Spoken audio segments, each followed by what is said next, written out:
listening to The Rick Smith Show. For more information, go to thericksmithshow.com. If you've missed any portion of the program, you can download the podcast at thericksmithshow.com.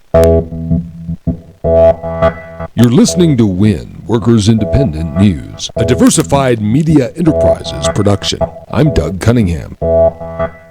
If the Affordable Care Act, Obamacare, is repealed, 29.8 million people will lose their health insurance, and 1.2 million people will lose their jobs. That's according to a new report from the Economic Policy Institute. The report says the job losses are not just in health care, but across the board. EPI says nearly 30 million people losing health insurance will also hurt the economy. EPI says the Affordable Care Act helped tens of millions of people get health insurance by subsidizing individual policies and expanding Medicaid.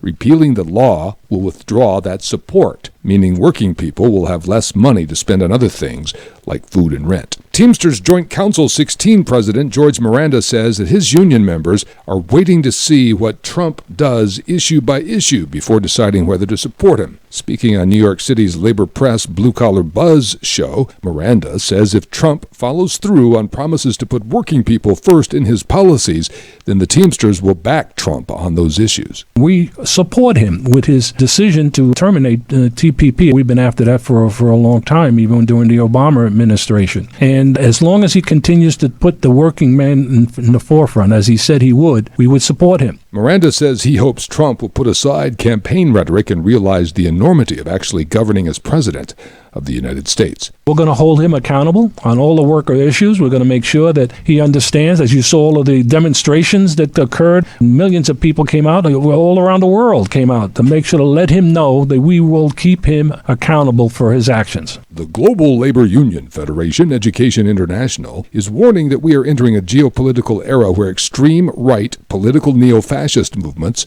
from the U.S. to Europe are a real threat. Education International General Secretary Fred Van Leeuwen speaking on Canada's Radio Labour. The extreme right in Europe feels encouraged by Mr. Trump's harsh stand on refugees and immigrants. There are good reasons for all of us to feel uncertain about the future. All the more reason to stay engaged. We must be a leading voice in ensuring that the gains from economic growth are more widely shared and that the darker sides of populism and nationalism not be allowed to take sway. Sponsored by Ironworkers Impact, now reserving spots for this year's groundbreaking conference, welcoming contractors to grow their business by networking and attending world-class breakouts. More on this event in San Diego, happening March 19th through the 22nd, is found online at impact-net.org under Events. Brought to you by UnionJobs.com, posting jobs for unions, socially allied, and community organizations since 1997. You've been listening to WIN, Workers Independent News. For more information, visit laborradio.org. It's time for the Rick Smith Show. I want you to get up now. I want all of you to get up out of your chairs. I want you to get up right now and go to the window, open it, and stick your head out and yell, I'm as mad as hell, and I'm not going to take this anymore. I don't want to abolish government. I simply want to reduce it to the size where I could drag it into the bathroom and drown in the bathtub. You bet I cut the taxes at the top. How dare you? How dare you? Go ahead, make my day. The Rick Smith Show starts now.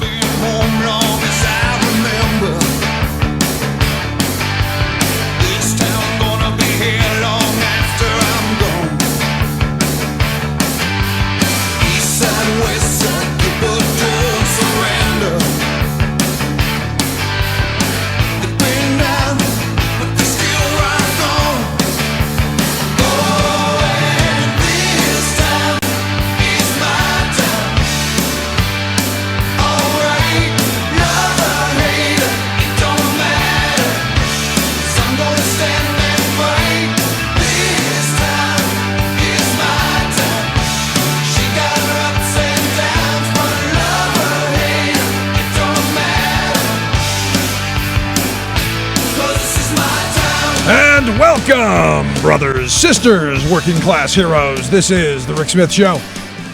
Thanks for being here today on the big program. Lots to get to, lots to talk about.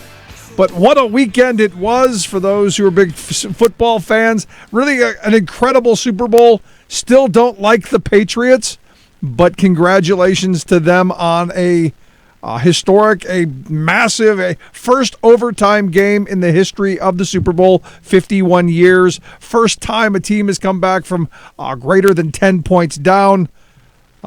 Still don't like the Patriots. and it has nothing to do with Trump, although that helps, honestly. And what was interesting to me is watching the dynamics of the people who were cheering for the Patriots and the people who were whoever else. And it's interesting to watch the neo-Confederates cheering for a New England team and people from the South cheering for a New England team and people from the North cheering for a Southern team. So maybe Donald Trump has done something to change the dynamics. And I'm not going to say unite because there was no uniting in that. But interesting game, a good game. And that's all you ask for in a Super Bowl if your team's not in it, is that it's at least entertaining, at least a good game. And it was. And for all those people who at halftime turned it off and, watched, Pride and Prejudice or something else, you missed a good game. So there you go. The big news yesterday for me, though, I didn't care who won, honestly. I don't really care who won the game or even who played so much because my team wasn't in it. Maybe next year, was the interview with Donald Trump and Bill O'Reilly.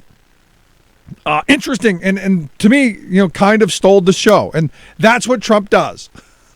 And it comes down to, again, here's a guy who is going to defend an authoritarian dictator. And and in O'Reilly's credit to a bit, he rightly pointed out Putin is a killer. There's a guy who would, rip your heart out, right? And there's no question in my mind about that. But to have Donald Trump, again, this is, maybe the mastery of his run, maybe the mastery of who he has become as a politician is that he just says the most outrageous stuff and gets us to react to it. O'Reilly pointed out that Putin's a killer, flat out, because Trump was saying, well, we need to have good ties with Russia and because we're going to fight the Islamic State. Never mind that, in my view, Russia is moving towards a reunion tour and not a voluntary one. And you look at what's going on in Ukraine, and I got to be honest, I got a bunch of emails over the weekend of, well, that's our doing, and maybe part of it is our doing. But you're not going to convince me that Putin doesn't want to get the old band back together. Anyway, Trump points out that, we need Russia to fight the Islamic State. You need this. And O'Reilly says, but, Putin's a killer. And Trump responds, you got a lot of killers. You've got a lot of killers. What do you think? Our country's so innocent? And, I just kind of stopped. I'm going, first, torture is great. We're going to make torture great again. A president who actually said that we're going to torture, and now one that says, we're not that innocent.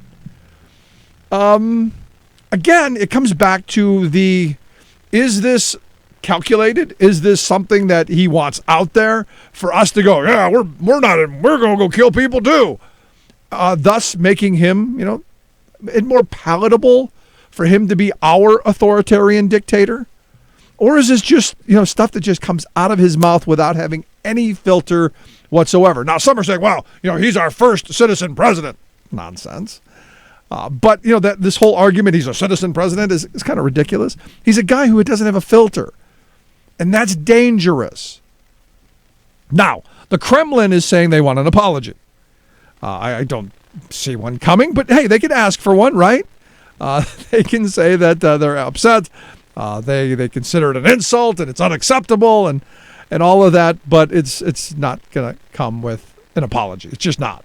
And look, it got me to watch the interview. So again, I look at this president as someone who's more concerned with his numbers and his ratings than he is about actually leading the country and putting a positive face on how the rest of the world views us. And I know there are those out there who think, he's going to be our Archie Bunker president and all of that. Understand, the rest of the world kind of matters. I know a lot of people like to thump their chest and say, we're number one, and we like to, all that stuff. But at the end of the day, we're about 4% of the world's population. About 4%, and dwindling because we're getting old. So we do need people to come here because you're still going to need people to scrub toilets and pick crops. It is what it is. So all of this attack on others is kind of insane to me. But I look at this, you're about 4% of the population of the globe. We still have some wealth. We still have military might, and we better spend a lot more money on military if we're going to continue this posture. And there's part of me that goes, that's the plan. When you've got someone like Bannon who evidently is, is doing all of the work, because we also found out that Trump didn't actually read the executive orders that he signed. And again, not surprising, because, well, it seems that Republicans don't like to read, or at least Republican presidents, because this is the second one in a row that has an aversion to actually reading what's on the page. And maybe it's that they just have such blind trust in the people that they put around them. I'm not sure. But I look at this and we're heading for very scary times. And look, we can make light of his, of his comments.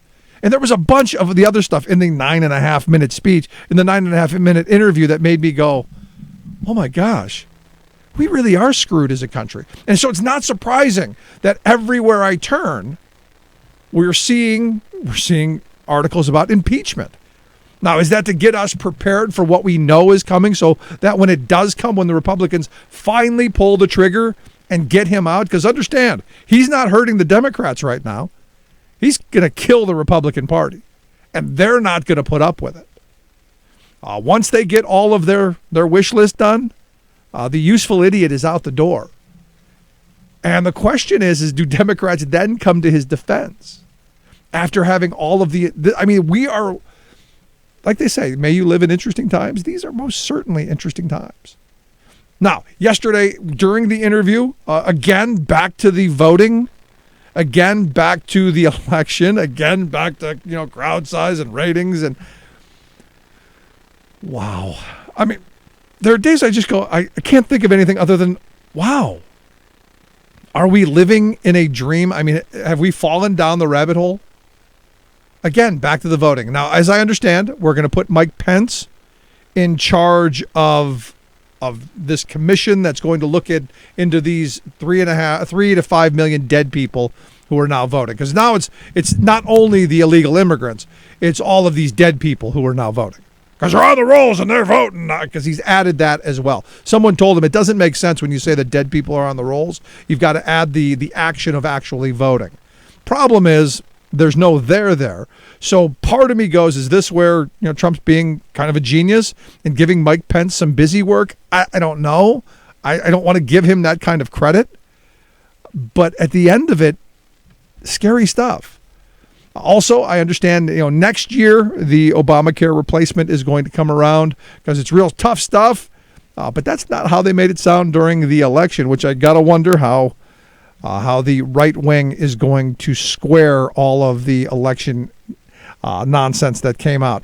I do find it interesting that the Republicans have actually, someone like Liz Cheney has come out and said, that they're not thrilled with the president's statement. In fact, she said it was deeply troubling and wrong to say that we've done worse, that we're not so innocent. Mitch McConnell was part of the group who say, well, I'm not going to go after every statement, but we're exceptional, we're wonderful, we're terrific. Interesting thoughts. I'd be curious your thoughts. Have we done worse? Are we worse than Putin? Is that or is Trump setting the bar for himself down the road? I'd love to hear the thoughts. 1-888-520-RICK, 1-888-520-7425.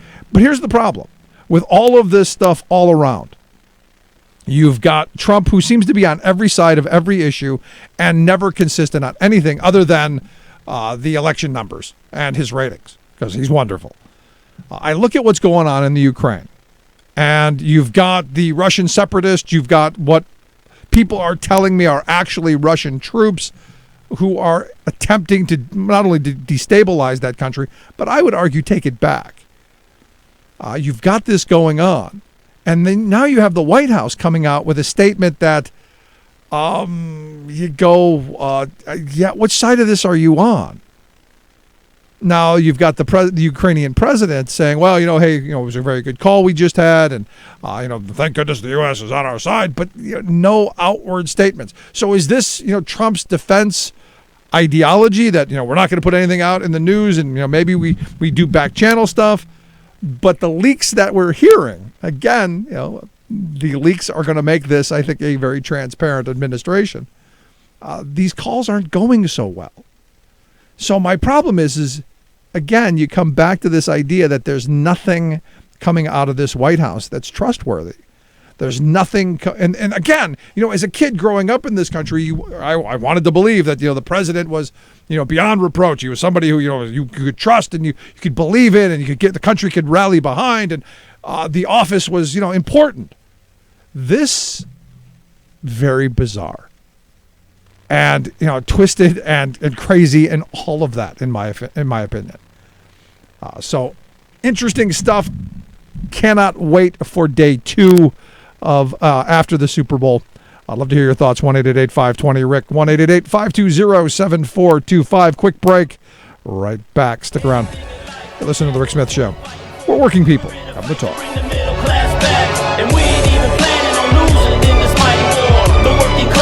Is under attack.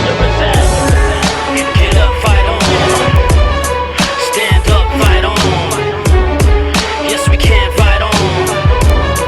To the death, fight on. Get up, fight on. Stand up, fight on. Yes, we can fight on. You're listening to The Rick Smith Show. I'm Rick Smith, and this is Labor History in 2. On this day in labor history, the year was 1919. That day began the week-long general strike in Seattle, Washington. As World War I drew to a close, many workers in the city were frustrated by 2 years without pay increases due to the war. 35,000 workers in the shipyards walked off the job. Workers from most of the 110 union locals across the city voted to support the general strike. At 10 a.m. on February 6th, the citywide strike began. As many as 65,000 workers, or a fifth of the entire workforce of the city, walked off the job. They were met by a combined force of the police and the military. It has been nearly a century since the Seattle general strike. This unprecedented stand by the city's workers has been remembered and commemorated in many ways. Perhaps the most innovative memorial came in the form of a rock opera. In 1985, Rob Rosenthal set the story of the strike to music. He based the lyrics on research and interviews he did as a graduate student at UC Santa Barbara over the course of 10 years. A band named The Fuse formed to record the 21-song album. The final project was a blend of rock, blues, and folk. The music tells the story of a fictional man who comes to Seattle looking for work in the shipyards during World War I, joining the labor movement and the strike. What labor history event would you like to hear set to music? Without our muscle, without our brain, nothing would ever go. We run it all. We run it all. Like what you hear? Check out more at laborhistoryin2.com. Who's in the city? Unless we say so. Let the bosses curve. Chances are, when you took a shower this morning, an AFSCME member made sure that water was clean. When you drove to work, an AFSCME member maintained the road. When you rode an elevator, an AFSCME member inspected it. I'm David Philman, Executive Director of AFSCME Council 13, the American Federation of State, County, and Municipal Employees. AFSCME members enforce regulations, keep prisoners behind bars, take care of patients, protect the environment, and more. The work isn't glamorous, the salaries aren't high, but AFSCME members serve the public in every aspect of our daily lives. Chances are, you'll never see that AFSCME member working in a sewage plant, diving underwater to repair a bridge, or answering a 911 call. But aren't you glad they do? For more information, visit AFSCME13.org. We are AFSCME. We make Pennsylvania happen! Waving the flag of freedom for people, not corporations. Rick Smith. Ain't gonna take it, it's our time. We want the world and we want it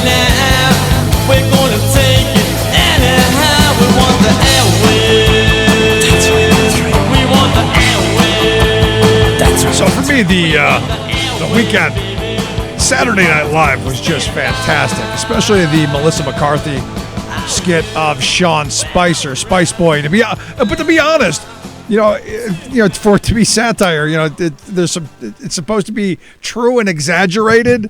I didn't see the exaggeration. It kind of looked just like a regular press conference with Spicer. Let's make stuff up. And I got to be honest, as I woke up today, and I don't know what it is about me or I guess us, maybe it's just we want to see the train wreck. I'm not sure. But, first thing I do is I check the Trump tweets. I got to see what the Donald is saying. And again, it's this world that he must live in, or this belief that he is above everyone else. He tweeted out any negative polls are fake news, just like the CNN, ABC, NBC polls in the election. And again, this war on the media that we're seeing, this war on facts, this war on reality, kind of makes you go trouble. Because what happens when you don't believe anything you see, anything you read, or anything you hear? I mean, this is really master manipulation if you stop and you think about it. And give Trump credit. I mean, he has picked up on 30 years of groundwork that the right wing has done in this country, of pursuing a message machine built on really tearing down institution, tearing down government, tearing down the press, tearing down any alternative to what they're putting out.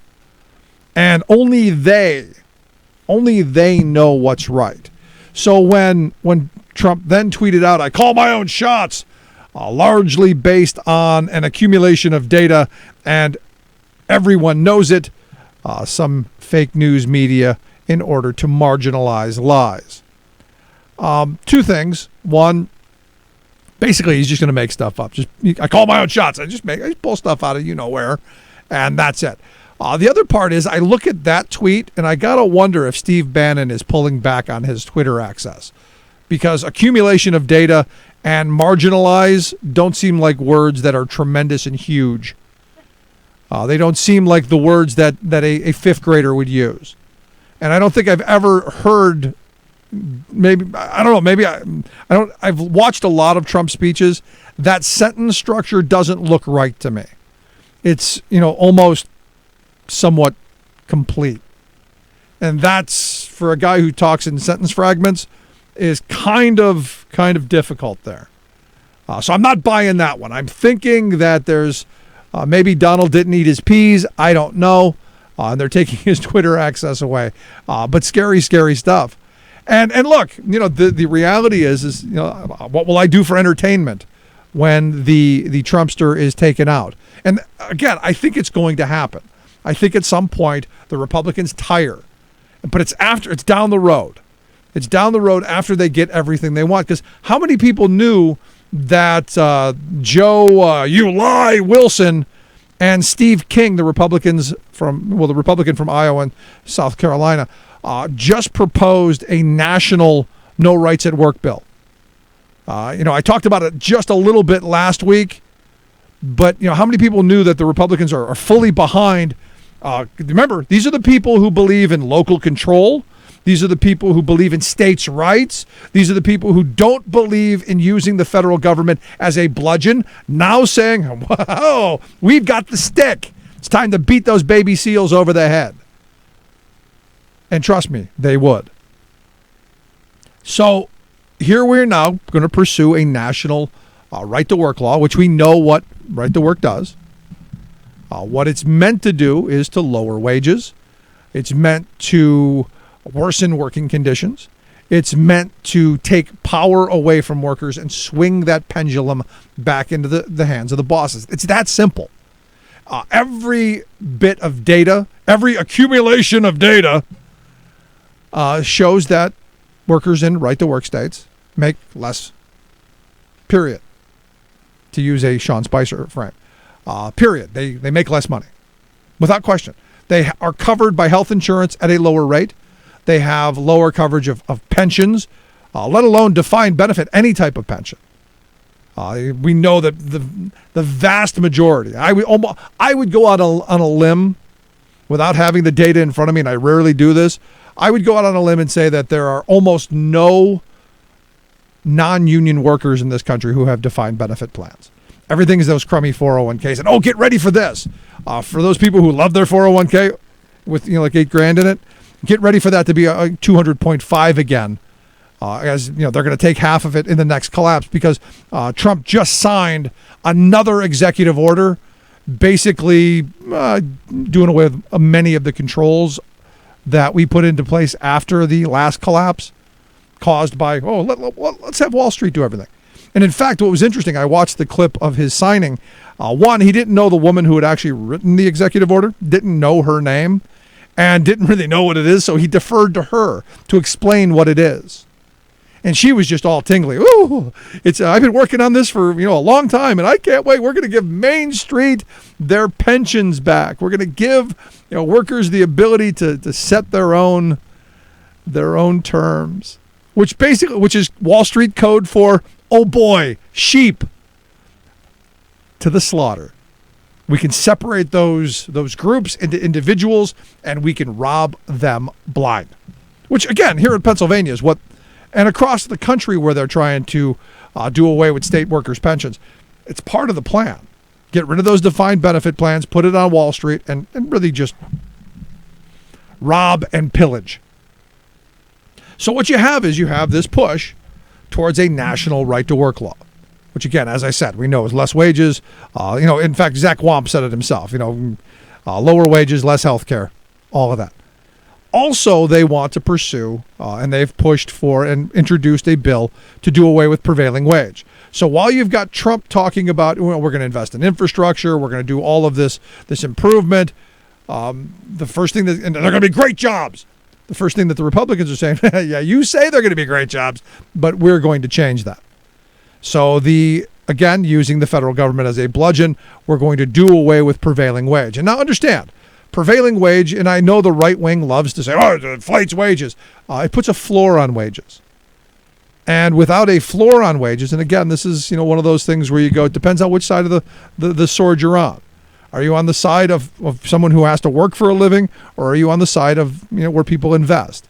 And I would argue that the vast majority of us, while Wall Street tries to keep convincing us that because we have 401ks, we're like them, we're not. We get up, we punch a clock, we work. At the end of the week, we get a check that doesn't meet our needs and doesn't keep food on the table every month, but we still show up. What they want to do is they want to lower those wages for everybody. Because what happens, and we learned this time and time again, and again, I can't believe we're still talking about things like right to work, talking about things like repealing prevailing wage. I can't believe we're still talking about it. Yet the same lies, the same myths I keep getting from people. For instance, I had someone just the other day email me and say, well, that prevailing wage inflates the cost of building by 30%. I'm going, really? 30%? So I said, where'd you get this? I emailed back, where'd you get this from? And of course, they sent me, the Commonwealth Foundation and a couple other, right-wing crazy groups. And I said, you do realize that, the cost of labor in a construction project is somewhere between 18 and 24%. So if the cost of prevailing wage were to cost 30% more, there's a problem. I mean, the math really doesn't add up. Because if the building project were 30% inflated and labor costs are only 18 to 24%, even if the workers worked for free, even if we could go back to using prison labor or slave labor, there's still a gap there in how much you're claiming you would save by doing away with prevailing wage. I mean, it's just simple math, and I'm not a bright guy. I'm not a genius who does the calculus and all that. I can do simple math, like understanding that if something's 18 to 24%, you can't save 30% by doing away with it. It just doesn't make sense. It doesn't add up. But they want us to believe that it's all this inflated and it's all this. No, not at all. And in fact, what we've learned in places that have repealed prevailing wage is, and this is why they're going for it on a national level. On a state level, states that have done away with it have seen their construction industry just decimated. And in fact, the quality craftspeople who are in it, they end up leaving the craft altogether because they have other options. And then what you end up with is a slew of transient labor coming through who do quite shoddy work and then move on to somewhere else. But more importantly, what you have is a loss of economic opportunity within the community because you have a reverberation effect. You get a construction worker who makes $20-$30 an hour. They buy their kids shoes and video games and take the wife out to dinner and they go to movies and they do all of that stuff. You come back down to $10 an hour. We're getting shoes at Goodwill. We're not going to see movies and we're not going out, and there's no reverberation of that money through the economy. And what you have is a loss of jobs. See, we used to understand this stuff. This isn't rocket science. We used to understand that the more money workers had in their pockets, the more of a multiplier effect you had. They went out and they spent it. That created jobs, and it was a snowball effect. We were snowballing, and the economy was getting bigger and more prosperous. As soon as you started austerity, as soon as you started going, hey, we're gonna slash those wages, so more for me and screw you, what you had is a beginning of the constriction of our economy. And that goes back to the Reagan years. Actually, it goes back to the Nixon years, but Reagan really heavily. The assault on unions, the assault on government workers, the assault on investment, except for military, because we spent a lot on that, began this process of slowing down the prosperity and the wealth of we, the working people. What it did do, and again, you got to go back to what were the plans? Why did they pursue it? Why was it important for the wealth class to go down this route? Well, you go back to 1982, first year of the Forbes 400, and you had I think 3 actual billionaires in today's dollars. 3 actual billionaires back then. Today we've got 1,500, 2,000 billionaires. So you go, gee, how did we do that? How did we create that many billionaires? Was it the wonders of Wall Street and the multiplication of stock and all the investments and all of that? Partially. It was massive amounts of tax cuts. Massive amounts of tax cuts. Understand, when Reagan took office, the top marginal tax rate was 50%. He dropped it all the way down to 28%. So again, I'm sorry, I'm wrong. When Reagan took office, the top marginal tax rate was 70%. Oops, a little bit off. He dropped it down to 50 and then all the way down to 28. And you go, gee, how did we create such a large billionaire class? I think that's pretty simple to figure out. Massive redistribution of wealth. And it was a massive redistribution of wealth from working people to the owners and to the bosses, but also a massive tax shift in our treasury. We started giving them massive amounts of money because they're the smart people, right? They know what to do with it. And I agree, the smart people did know what to do with it. They made themselves richer. This is not rocket science. And at some point, we, the working people, and I've talked to Trump supporters who get this. They're as angry as I am about it. The difference is the route that they're going about it, I think, is twisted. By giving Trump, who was one of the people who benefited from this, the power to do whatever he wants without accountability, really very scary. So here's how I see it. I do see Trump at some point being impeached, and it's amazing to me that we're 2 weeks into the administration and already calls from both sides of the aisle for an impeachment. That historic. And look, they're throwing it out there because the Republicans know as soon as they're done with him, to the scrap heap.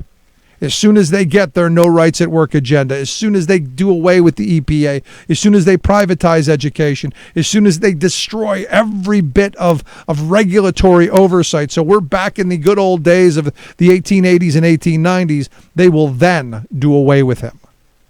And only then. Because good, the reality is you got people like me who first thing I do is I check his Twitter feed.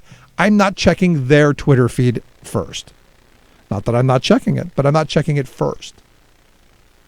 So they can sneak by all of these horrible policies that they've been dreaming about for generations. All of those New Deal policies that they despise, all of those New Deal policies that they want done away with, they're pursuing.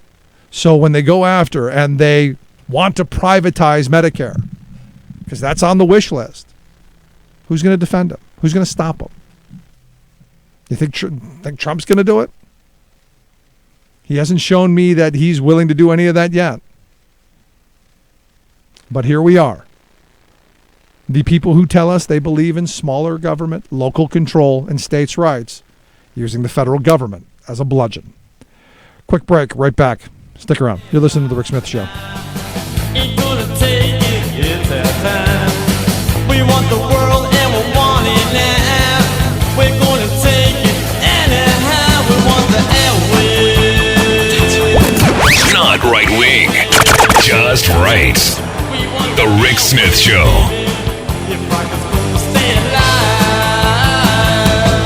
I'm Rick Smith, and this is Labor History in 2. On this day in labor history, the year was 1919, marking the first day of the week-long general strike in Seattle, Washington. As World War I drew to a close, many workers in the city were frustrated by 2 years without pay increases due to the war. They expected to see raises once the fighting ended. The Workers' Metal Trades Council proposed modest wage increases, with management refusing to negotiate. The strike was called after a telegram destined for the employers' Metal Trades Association was mistakenly delivered to the Workers' Metal Trades Council. In the telegram, Charles Paez, head of the federal government-funded Emergency Fleet Corporation, threatened shipyard owners that any increase in wages could cost them future federal contracts. In late January, 35,000 of the angry shipyard workers walked off the job. Workers from most of the 110 union locals across the city voted to support the general strike. At 10 a.m. on this day, the citywide strike began. As many as 65,000 workers, or 1/5 of the entire workforce of the city, went on strike. Work in the city ground to a halt. Although the strike was well organized and orderly, the mayor of Seattle marshaled both the police and military to use against the striking workers. The Seattle and national press blamed the strike on Bolshevik influences. Some of the unions worried that a general strike was too radical and feared it would ultimately hurt their future organizing efforts. They ended their participation under heavy pressure from the National Office of the American Federation of Labor. Federal agents closed the Union Record, the city's labor newspaper. 39 international workers of the world were arrested as ringleaders of anarchy and blamed for the strike. The Seattle general strike demonstrates how anti-communist hysteria took its toll on labor solidarity. Labor History in 2 brought to you by the Illinois Labor History Society and The Rick Smith Show. For more information, go to laborhistoryin2.com, like us on Facebook, and follow us on the Twitters at Labor History in 2. These are fighting the battles of the 1920s and the 1930s. And when we brought up things like the weekend or child labor laws, it's because things like right to work should be about as old a debate as they are.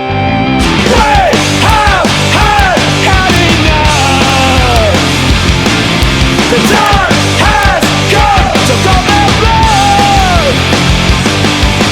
This is a battle cry for the common people. Welcome back to The Rick Smith Show. Check out the website, thericksmithshow.com. So, like he said, we're refighting the same battles. And the reason I think what we're seeing going on right now is so important, with people in the streets and people protesting and people raising their voice and a resistance movement. Why I think it's so important that we know the history of how we got the 8-hour day and how we got weekends and how we got safety on the job and how all of the regulations and all of the things that we now take for granted, how they got there. How did we fight through all this stuff? Because understand, at the beginning, there was someone who said, I want profit, and I don't care how I get it. I don't care how many people are injured. I don't care how many people are killed. I don't care how many young girls have to spit up blood working in the looms. I don't care how many 8 and 10-year-old boys get smashed by the door, the fire damper door in the mines. I don't care. I want my coal. I want my products. I want my stuff. I want my profit. And understand, you've got people today who go, you know what?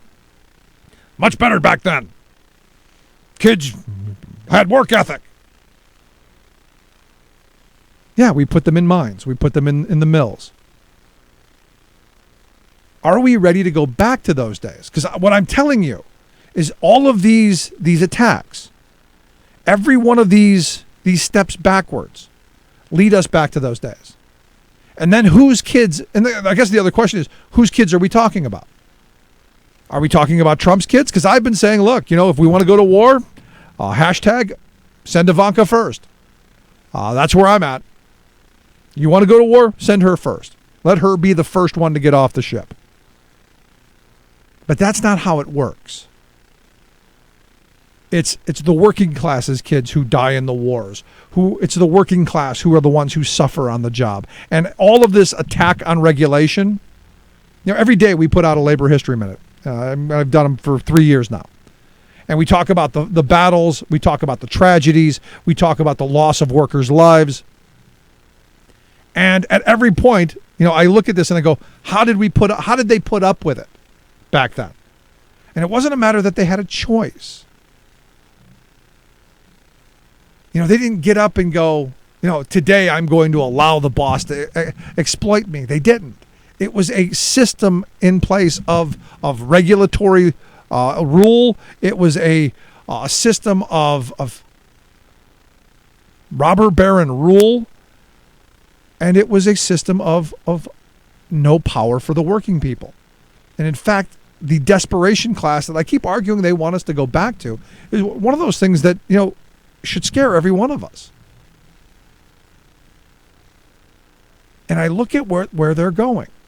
And, look, the Republicans are masters at manipulation. They're masters at the Madison Avenue kind of slick talk. The bumper sticker sloganeering that we get out of them. So we got the Affordable Care Act. And look, it's not great, but it's a whole lot better than what we ever had. It is a step in the direction of saying, what, we don't need the boss to take care of our family and to get health insurance. We don't need them. And for me, I've been saying for a very long time, for decades now, it makes no sense that we have employer-based health care. It makes no sense. And you go, well, why would the employer want it? Because I've asked numerous employers over the years, why would you want to be the one to have to give health insurance to your employees? Why is that something you want to get involved in? And there's never a good answer, other than the reality is it's power. It's a way to keep people in place, especially when you had the ability of insurance companies to deny folks with pre-existing conditions. Because then they were stuck. They couldn't go anywhere. They had the insurance. They couldn't go anywhere because no one else would take them. One of the masterful things that the Affordable Care Act did is did away with that. Gave you the ability to go and get insurance somewhere else and not be tied to your employer. And I personally thought people would go, hey, I like that. That's good. It's portable. It's you can't take it away from me. No matter if I change jobs or if I start my own business or whatever, it's fabulous. But no. The Republicans all complained that you had to have it, which is just twisted. But again, I come back to all of this stuff. And what's frustrating to me is how easily we as a working class continue to be manipulated. Because look, while the Affordable Care Act isn't what it should be, it's a step in that direction. So instead of saying, hey, how do we make this better? How do we tweak the things that we don't like? And how do we strengthen the things that we do like? We're saying, let's get rid of it and start over. And the reality is, and maybe you don't know, the reality is if you scrap it and you go, hey, we're going to start over, you're not getting anything. And we end up right back where we started from. And I would argue we end up worse off. So again, all of this talk about, we're going to destroy regulations. We got to, freedom for the worker. We've seen this movie. We have. We've seen it. And it's not good. We've seen the outcome. And it's not good. We've seen what happens when you give absolute power to the wealth class. It's not good. Well, it's not good for us. It's good for them. It's great. More. So the question is, and it's the age-old labor question, which side are you on? That's simple. We'll take a quick break. When we come back, Victoria Jones, Talk Media News. Stick around. You're listening to The Rick Smith Show. For the firefighters, my friend, and the kids locked in the Capitol are fighting till the end. And we're not gonna break tonight, and we're not gonna bend. Some say the union's down, but I asked around, and everybody said, this is a union town, all down the line. This is a union town, all down the line. And if they come to strip our rights away, we'll give them hell every time. This is a union town, all down the line. Remembering that united we bargain, divided we beg. I'm Rick Smith, and this is Labor History in 2. On this day in labor history, the year was 1910. That was the day Philadelphia garment workers ended their strike in victory. The strike began just 5 days before Christmas. 7,000 young women walked out of area factories when they learned their shops were receiving orders from struck shops in New York City. Often referred to as the uprising of the 20,000, striking New York City garment workers had rocked the industry. The number of strikers in Philadelphia soon grew to over 15,000. The young women crafted their own set of demands. They wanted shorter workdays, uniform wages, better pay, and union recognition. Close to 300 arrests were made in the first week of the strike alone. Labor leaders like Big Bill Haywood and Mother Jones addressed picketers, walked the lines, and offered financial support. Mother Jones declared, "Let us live together or starve together. We will let New York know that we can also fight. We will march up and down the streets of Philadelphia in solid ranks until victory is ours." Strikers marched throughout the area to call out workers in many of the smaller shops. Tragically, at least 7 workers were killed and a dozen or more seriously injured in a fire at a smaller shop that continued to operate throughout the strike. When manufacturers agreed to some concessions but refused union recognition, the women would not settle, stating, quote, "We will go back to work as union or starve." Historian Daniel Sidoric notes, the gains won demonstrated the resolute determination of the strikers to see their struggle through to victory, even in the defiance of union leaders when necessary, and to the amazement of almost all observers. Labor History in 2 brought to you by the Illinois Labor History Society and The Rick Smith Show. For more information, go to laborhistoryin2.com. The most important issues of the day. This is the Rick Smith Show.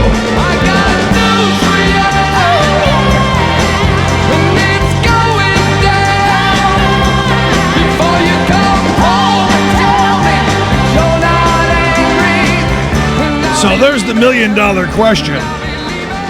Do we think our country is so innocent? And to be honest, are you surprised that the President of the United States would be the one posing that question? Wow. Again, like I said earlier, I'm not really surprised. After all, here's a guy who's saying, yeah, we're going to torture. So we're going to make torture great again. And, well, it got ratings, and I guess that's what's really important. Anyway, let's find out what's going on in Washington, D.C. and around the world. Victoria Jones, Talk Media News. Victoria, thanks for taking time for us. Thank you. So we're not so innocent, huh? No, we're not so innocent, but President Trump never spelled out exactly what that meant. And I guess we're killers too. So what does it mean? Because I'm trying to read into it. Was this George W. Bush? Was it the drones under Obama? Or is it going to be him someday? I mean, is he trying to prop himself up? I'm confused. Well, now that he has access to all this super classified material, he gets the daily brief, which apparently he is getting. It could mean absolutely anything. One thing we do know is that Moscow is remarkably ticked off about it, and the Kremlin says today it wants an apology from Fox News over unacceptable and insulting remarks that Bill O'Reilly made about President Putin when he described him as a killer. We consider such words from the Fox TV company to be unacceptable and insulting, and honestly speaking, we would prefer to get an apology from such a respected TV company. Oh, yeah. The most outrageous part of that statement is the respected TV company. I mean, because come on, I mean, the one thing that I think Putin's really played on is the fact that he was, former KGB guy, and probably everybody believes he's killed some people in the past. I mean, that's his street cred. Come on. Well, I mean, what can I say? Yeah, it's just fun stuff. But again, you point out, he's getting all this information, and nobody knows what he's going to do. And it takes me back to before, the election and I forget who it was that said it, but, are you going to give him information on classified information on, ongoing investigations or ongoing whatever, and expect him not to blurt it out either in a 3 a.m. tweet or some ridiculous statement in an interview with O'Reilly? Well, I mean, we don't know whether that is, what's so fascinating about this is, we don't know whether he was blurting out information or whether this was just an obscure comment. We don't know what it meant because, and it was also interesting that he said this comment about, we're not so great either. It's not quite what he said. But then he pivoted to the Iraq War, which he said he'd always been against.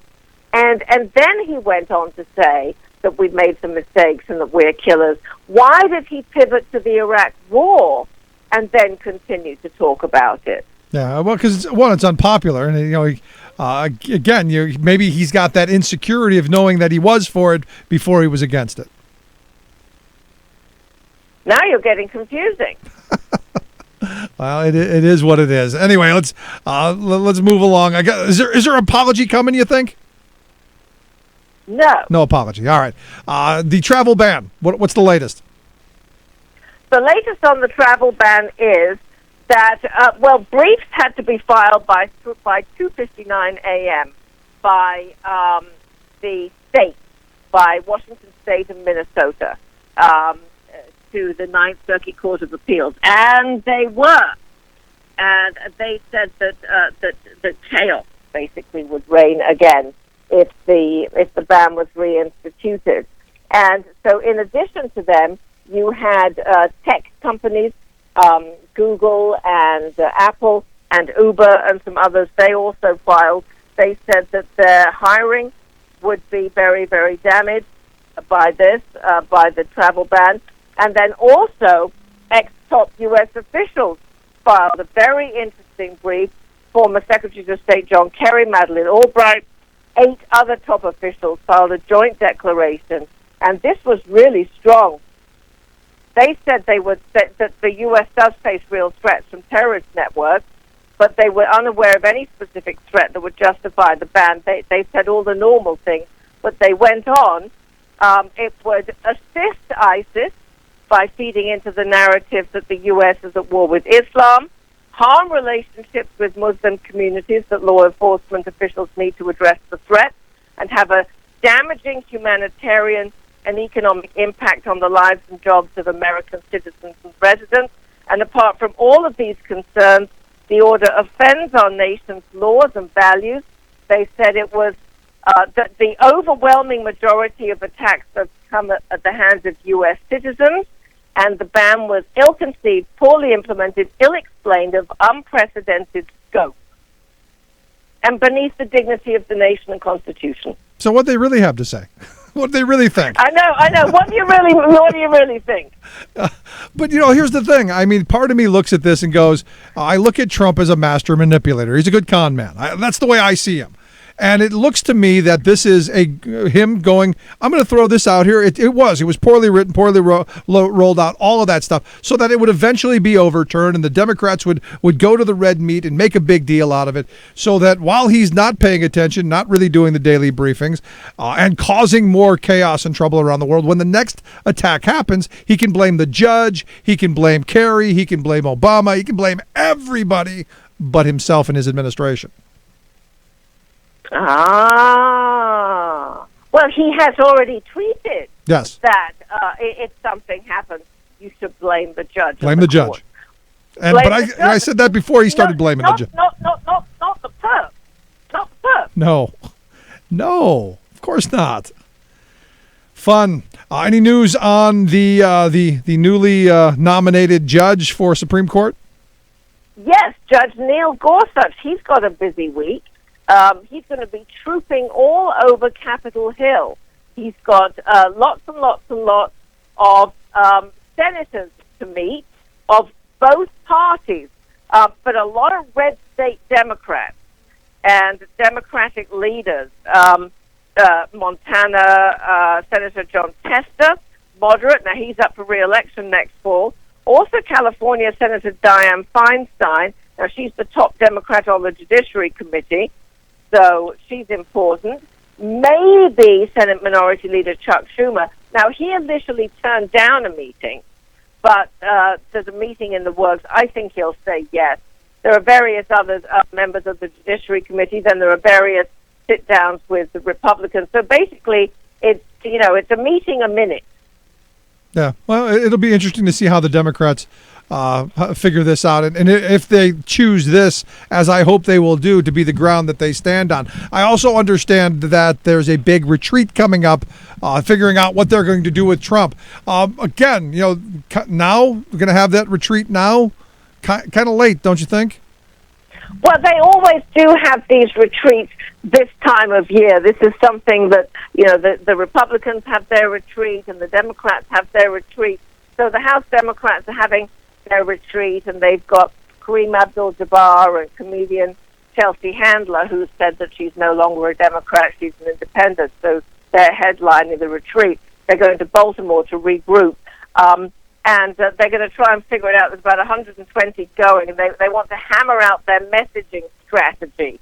So what they're going to try and figure out is, what are we going to do? They've got an election post-mortem, and it's going to dissect why the caucus didn't pick up nearly as many seats as they were confidentially predicting in the run-up. The theme of the week's gathering is Fighting for All Americans.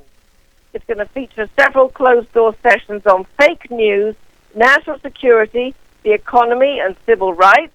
They'll also hold a panel titled After the Women's March, Empowering Grassroots Energy. So basically, we're going to do a losing version of the Republican autopsy, and nothing's really going to get done in a positive direction because, again, they're like herding cats. I got it. Basically, because until they stop fighting the Bernie Sanders Hillary Clinton fight, which obviously they're still fighting after Bernie Sanders makes one remark a few days ago and they all start fighting again. Until they stop fighting that, they're not going to move on. I mean, they're really like 13-year-old girls. Yeah, it's terrible. Nothing positive coming out of the big retreat. Now the most important question. By far, who won the Super Bowl ads? Well, I liked the Airbnb ad. Okay. Well, what did you like? I liked the McCarthy one. Which was that? The Kia. I'm not a Kia fan. I would never buy a Kia, but I thought the ad was all right. Oh yeah, the Kia ad. That was a good ad. Yeah, I liked that ad. I would never buy a Kia, but yeah, no, I wouldn't buy a Kia, but I liked the ad. I did like the Anheuser-Busch ad. So does that mean you're gonna go out and buy Anheuser-Busch? No, I don't drink beer, but I like the ad. But I have to say, you see, I always watch the Anheuser because I like the horses, and I was disappointed that it didn't feature horses. No horses. I think my wife would have been in the same world. Most women watching wanted horses. I will have to make note of that for next year. Yes. Did you care who won the game? No, but I watched, and once I got into it, you see, I am a real football fan, so I like to see a team come from behind, and then I can get into it, and I do. So I do understand sports because I do watch, real sports in Europe. Right. So once something like this exciting happens, I really can get into it. So yeah, then I got excited. But I like to see underdogs win. But when something like this happens, then you just have to root for greatness. Good stuff. Thanks, Victoria. Appreciate it. Thank you so much. Victoria Jones, Talk Media News Service. Quick break. Right back. Radio of, for, and by We the the working people. The Rick Smith Show. You're listening to The Rick Smith Show. For more information, go to thericksmithshow.com. If you've missed any portion of the program, you can download the podcast at thericksmithshow.com. You're listening to WIN, Workers Independent News, a diversified media enterprises production. I'm Doug Cunningham. If the Affordable Care Act, Obamacare, is repealed, 29.8 million people will lose their health insurance, and 1.2 million people will lose their jobs. That's according to a new report from the Economic Policy Institute. The report says the job losses are not just in health care, but across the board. EPI says nearly 30 million people losing health insurance will also hurt the economy. EPI says the Affordable Care Act helped tens of millions of people get health insurance by subsidizing individual policies and expanding Medicaid.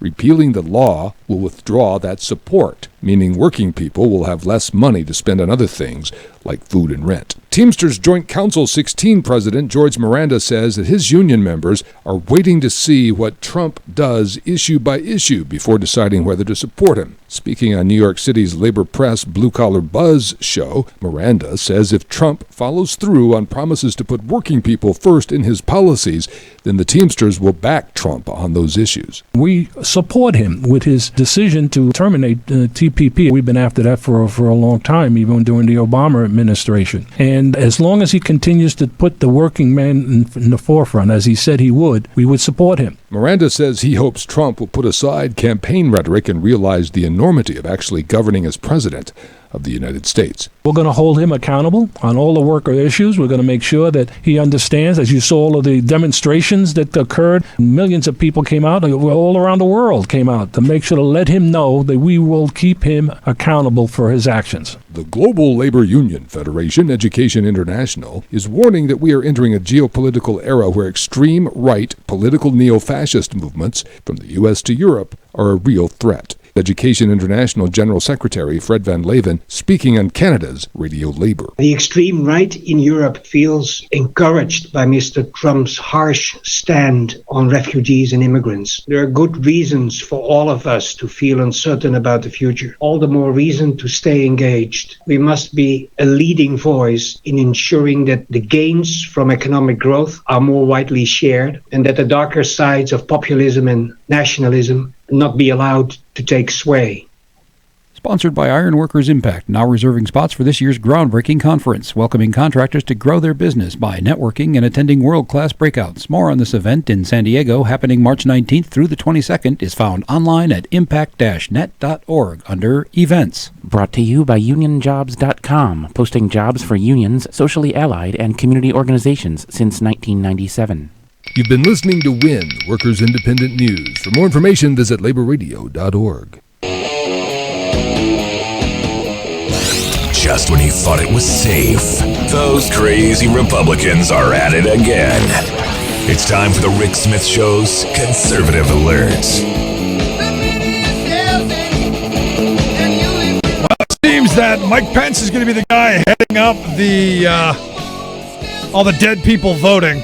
Again, it just, I don't know how you can't let it go. I mean, this is the classic case of our president being a sore winner. And there's nothing worse than that. I mean, there's nothing worse than someone being a sore winner. But anyway, he tweeted out again after being forced to apologize for its bad and inaccurate coverage of me after winning the election. The fake news at New York Times is still lost. And I go, what is it about this guy that seems so thin-skinned? And at some point, does he either does he crack up or does he get worse? And I saw a story last week, a Harvard professor claims that there are grave concerns about his mental stability. So we're seeing tons of people coming out and saying, you know what? There's something wrong with this guy. And then on the other side, a bunch of people going, when are we impeaching him? So there's I think a mass moment in this country where we're going, we need an intervention and we need it quickly, which is why I've asked our friend Propane Jane to come talk with us, give us some thoughts on, is what we're seeing, is there something really wrong here? And should we really be worried? Jane, thanks for taking time for us. Thanks for having me back. Good morning. Good morning. So, I look at this and, you've got, I guess I don't need a Harvard professor to tell me there's something wrong with a guy who just can't seem to let it go. No, you don't. You really don't. You really don't. But I think we have reached a point where it's going to take a Harvard professor and actual clinicians and people who know better to sort of say it in explicit terms. And I'm glad to see that, it's getting more widespread coverage in the media finally. Yeah, but here's the thing. I mean, I know back during, I think it was during the Carter years, they had talked about we need to have some kind of test because we don't want a madman. We don't want someone who's crazy. We don't want someone insane being the most powerful man in the world. And here we are. Right. Yeah, we're here. We are officially here. And what's really interesting is that Jason Chaffetz is now offering up a bill that says that, anybody who's, running for president should have to submit to a psychological evaluation. So, you have to wonder what's making him make that decision all of a sudden, right? Well, what I think, and this is, I talked about a little bit earlier, what I believe is the Republicans are going to use him just long enough to pass all of their anti-worker, anti-consumer, anti-regulation, anti-American legislation. And then once he's no longer needed, he's the useful idiot out the door, they impeach him and blame everything on him. I agree. And like we talked about the day of the inauguration, if you have any close contact with this man, from everything we've been seeing over the last few weeks, that something is not right. And I would suspect that the people who are closest to him, who have sort of a window seat to the pathology, know more than we do even as to how badly he's doing behind the scenes. A lot of these articles are coming out. I was just reading a piece from the New York Times it was written by Glenn Thrush and Maggie Haberman, and they're discussing this. It almost seems like a movie the way they describe it. That Trump is retires to his quarters after 6:30, and he really just can't tolerate all of the decision making process that's happening in the evening, and pacing around in his bathrobe, and he's just obsessed with watching the news. I mean, and they paint this picture of this man that we've been discussing, who's very thin-skinned, that spends most of his time obsessing about, what his popularity rating is, and if the news is talking about him in a favorable way, or if they're fake news.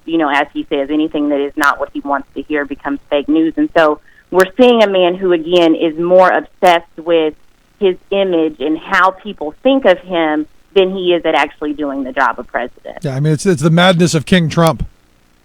Absolutely. And as a clinician, as we were discussing last time, that, when you are a psychologist or a therapist, a psychiatrist, when you work in the behavioral health, mental health field, when people come to you, it is when they've reached a level where they have such a significant impairment in their functioning that they cannot attend to the relationships or the jobs that they are supposed to do. And so, again, as a clinician, when I see Trump, I see him unable to even do the job as president because, what's going on inside of his mind is distracting him from actually doing the task at hand. And that's exactly why I just keep saying that he's so unfit to lead because he can't even focus on anything but himself. Yeah, that is a level of pathology.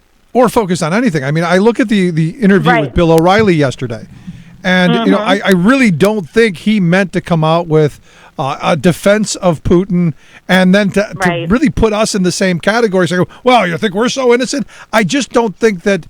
There's a level of thought, there's a level of diplomacy, there's a filter somewhere that I fear that he just doesn't have access to, and could put us in one of these moments where you're talking about an off the cuff comment that puts us in a international hot spot somewhere.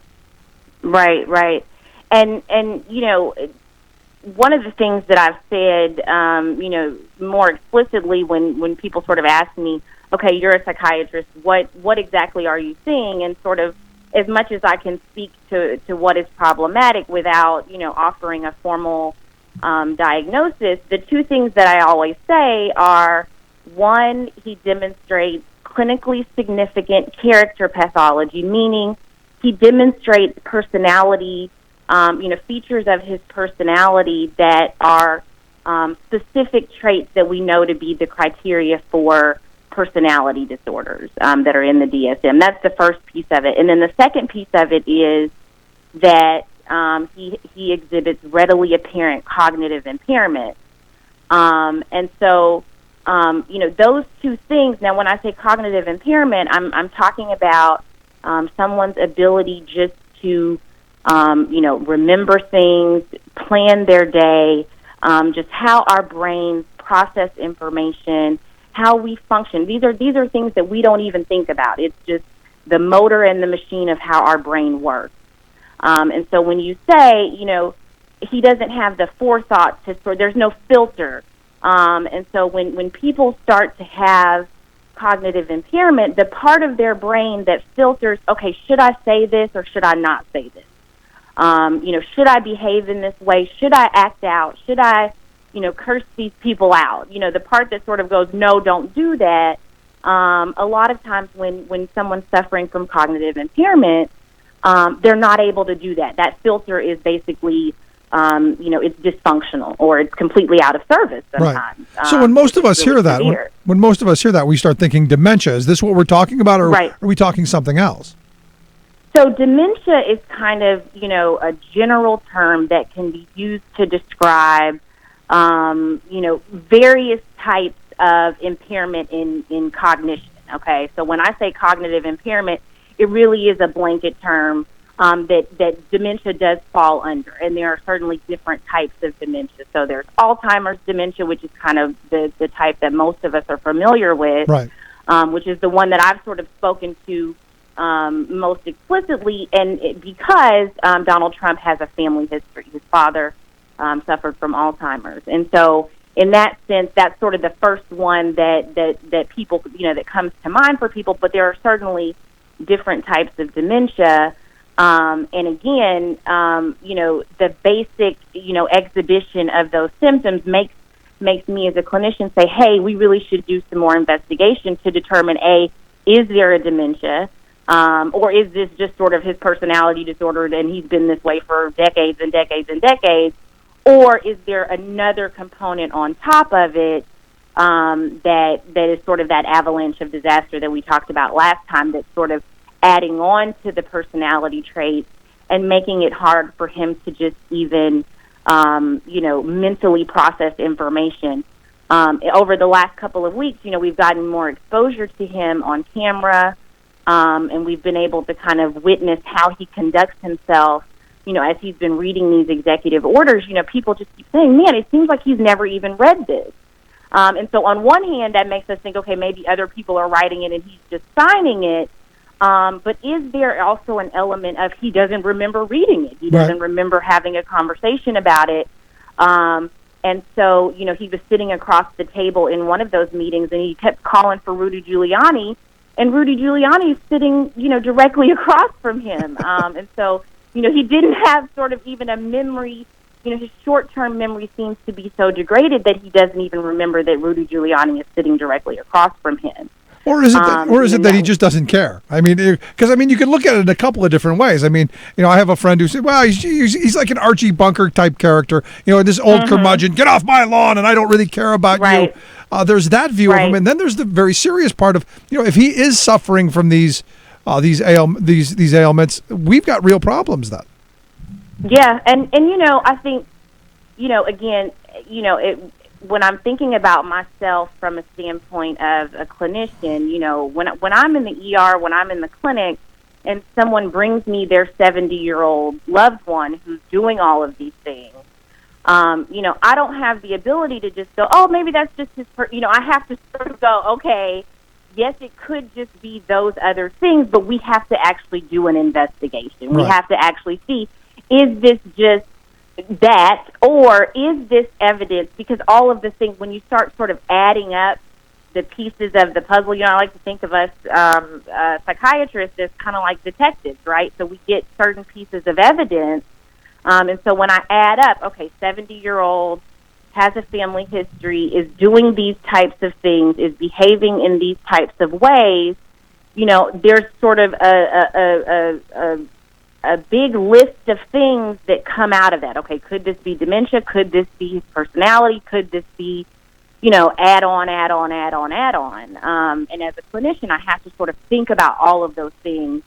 And I really would like to see him be evaluated just so we can have some definitive answers on some of this stuff, because it's scary. It is scary. But I don't think what you would do is give him the nuclear codes, though. And that's the part that really is kind of frustrating to me is this guy has access to this stuff. Right. And I think that even the people around him are starting to be, like you see with this immigration executive order, that there are even Republicans sort of almost shocked that they can't control him.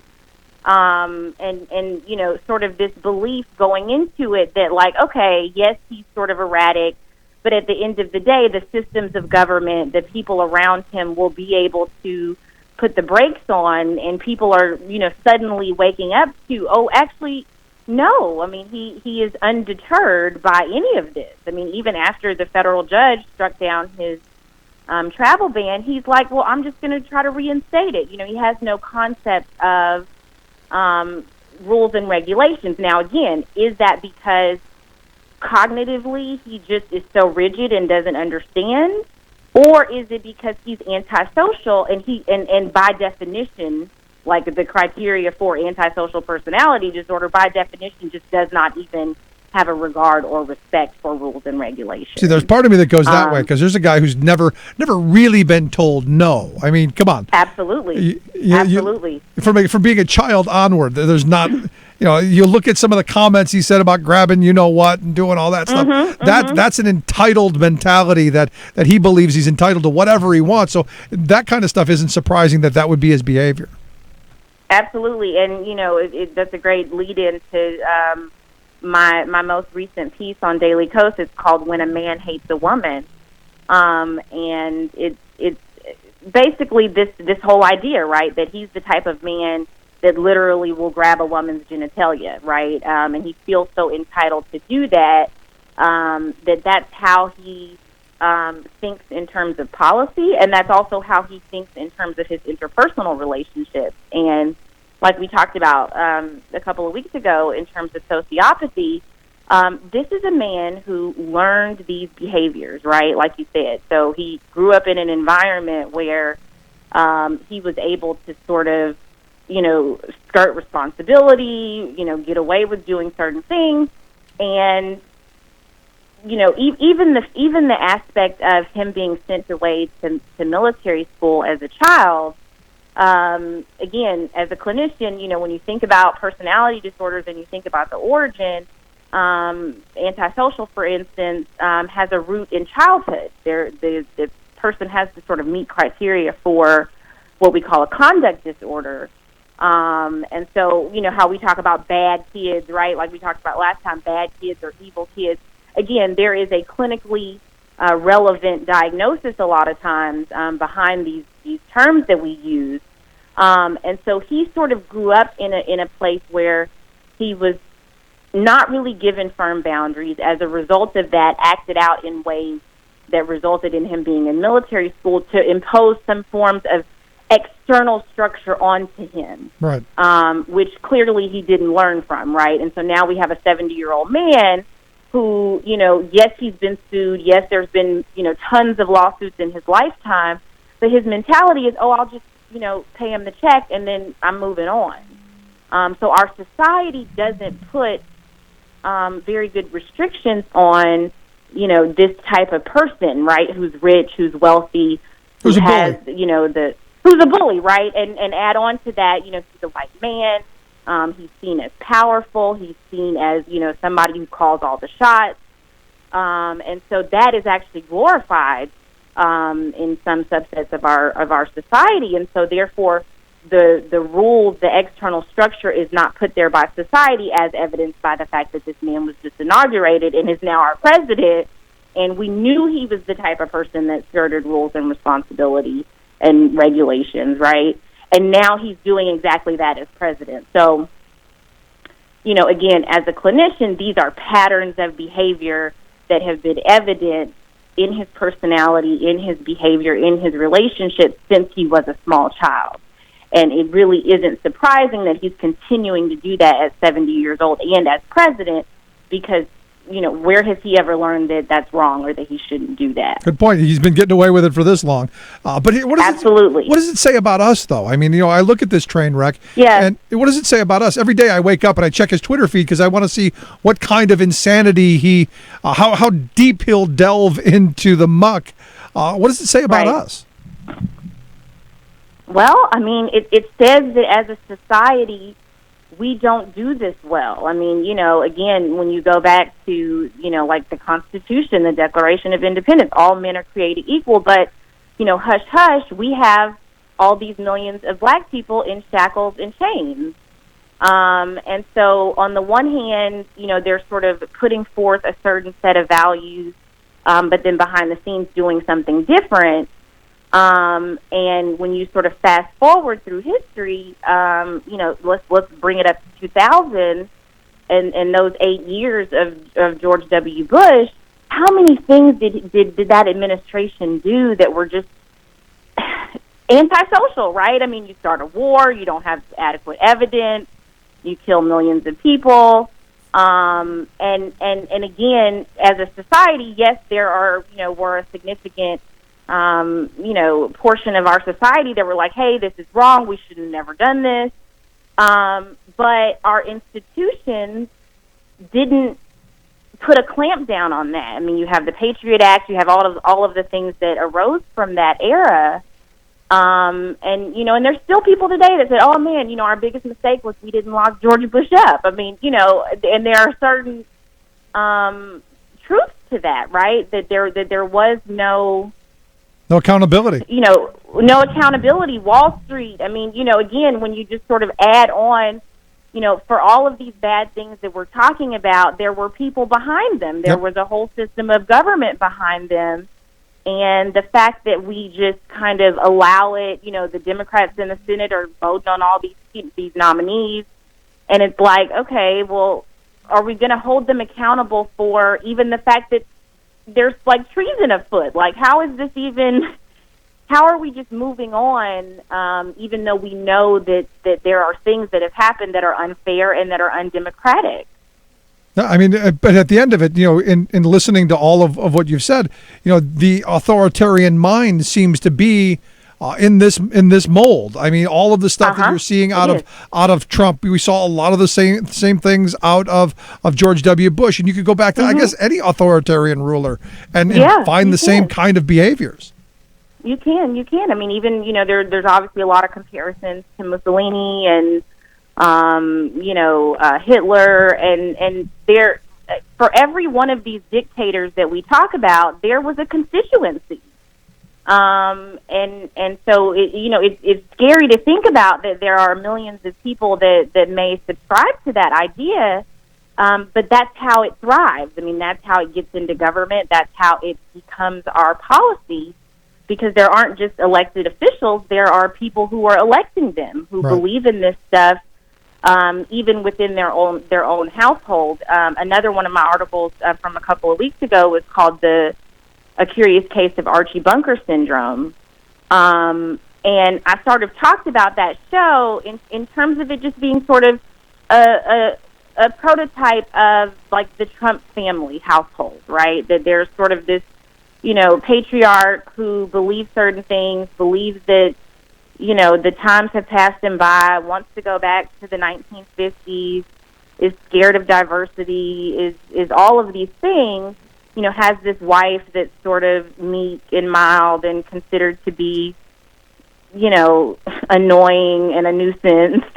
And all of these figures underneath him that are sort of subservient and submissive to his ideology. And I do think that that is something that is playing out, and that is why you see certain demographics, just looking the other way at these very authoritarian, even fascist ideas, because in their own household, those ideas are the prevailing, mentality of the lead figure in the House. Yeah. The scary thing, though, is Archie Bunker was a mock. I mean, it was.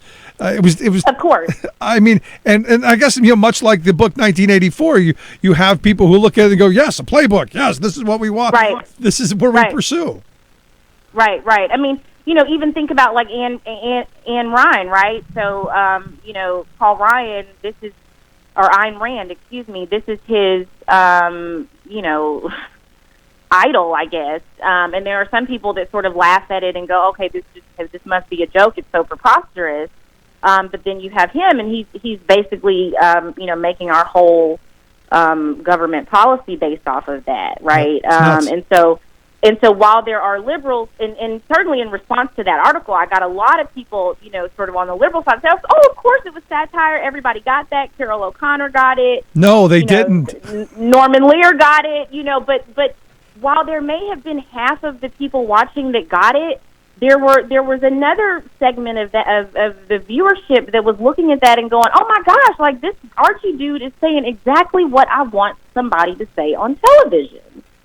And it's like, Duck Dynasty. I mean, A&E was about to put the Klan on TV. They thankfully thought better of it and decided to pull the show. But, on the one hand, yes, people would be looking and going, oh, this is the Klan. Oh, they're ridiculous. But how many do we know, right? How many people are going to watch that and go, yeah, this is exactly how I feel. Yeah, I found my soulmates. So last question I've got for you then, in looking at this, because I would argue the whole country is going crazy, and not trying to make light or mock anyone who is struggling with mental illness. It's a very serious thing. But I look at our president who's, exuding all of these symptoms, all of these signs, and so are we. Right. We as a society are, and again, going back to Reagan, our mental health care system has been in a shambles, since the 80s. And so that is a reflection of where we are as a society. When you look at, which drugs Big Pharma is making the most money off of, it is psychotropic medication that is mind-altering medication, either for the good or the bad, right? Well, I go back to, did you ever watch The Sopranos? Yes, absolutely. Dr. Melfi said in one of the first episodes, with today's pharmacology, no one needs to be unhappy. That's right. I mean, there's enough stuff for people to sort of numb themselves to everything. TV is the opiate of the masses, and then we have a whole kit and caboodle of actual pharmaceuticals to help along. So I do think that it is something that is, again, a societal issue, and we really need to work on it, and we have to talk about it, like I said, in explicit terms, in order for us to do better. Yeah, so maybe the positive out of this, if we can end on a positive note, maybe with all of the insanity we're seeing out of the Mar-a-Lago Mussolini in the White House, maybe it will spur that conversation of how we make sure that we never have a crazy president again, and maybe have a mass kind of intervention for the rest of us. I agree. And I think that, the major aspect of that is the resistance. People seeing that there is a boundary, that, things are being done that are inappropriate and pathological, and on the other side, Newton's law, right, there is an opposing reaction that is strong and that is forceful, and that is loud. And we have to just keep doing this, because that's the way we're going to set the right boundaries. Yep, into the streets. That's what I say. Jane, I appreciate you taking some time for us, filling us in, giving us your thoughts. Love to have you back again soon as this continues.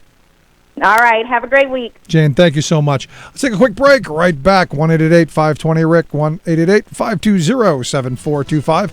This is The Rick Smith Show for working people on the talk.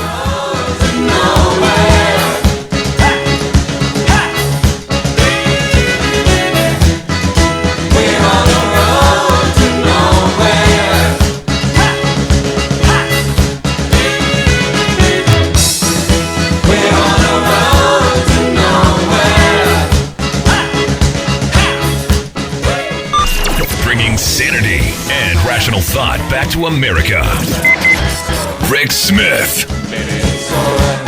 I'm Rick Smith, and this is Labor History in 2. On this day in labor history, the year was 1919. That day began the week-long general strike in Seattle, Washington. As World War I drew to a close, many workers in the city were frustrated by 2 years without pay increases due to the war. 35,000 workers in the shipyards walked off the job. Workers from most of the 110 union locals across the city voted to support the general strike. At 10 a.m. on February 6th, the citywide strike began. As many as 65,000 workers, or a fifth of the entire workforce of the city, walked off the job. They were met by a combined force of the police and the military. It has been nearly a century since the Seattle General Strike. This unprecedented stand by the city's workers has been remembered and commemorated in many ways. Perhaps the most innovative memorial came in the form of a rock opera. In 1985, Rob Rosenthal set the story of the strike to music. He based the lyrics on research and interviews he did as a graduate student at UC Santa Barbara over the course of 10 years. A band named The Fuse formed to record the 21-song album. The final project was a blend of rock, blues, and folk. The music tells the story of a fictional man who comes to Seattle looking for work in the shipyards during World War I, joining the labor movement and the strike. What labor history event would you like to hear set to music? Without our muscle, without our brain, nothing would ever go. We run it all.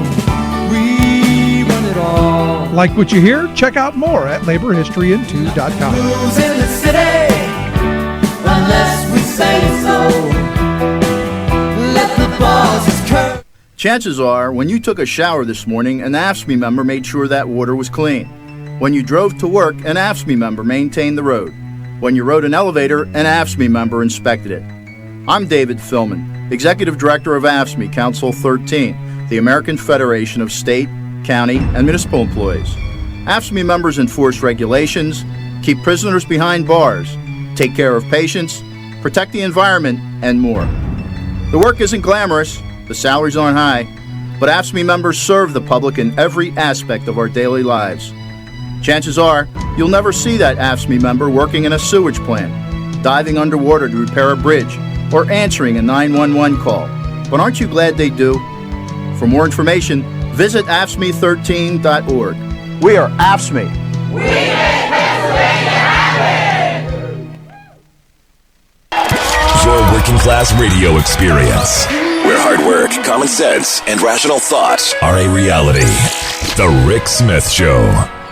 Working hard to make a living, reach out a bomb red. Father, son, left to carry on, blue denim in his vein. Oh, he's a working class man. Here's an interesting one of those moments. You go, wow.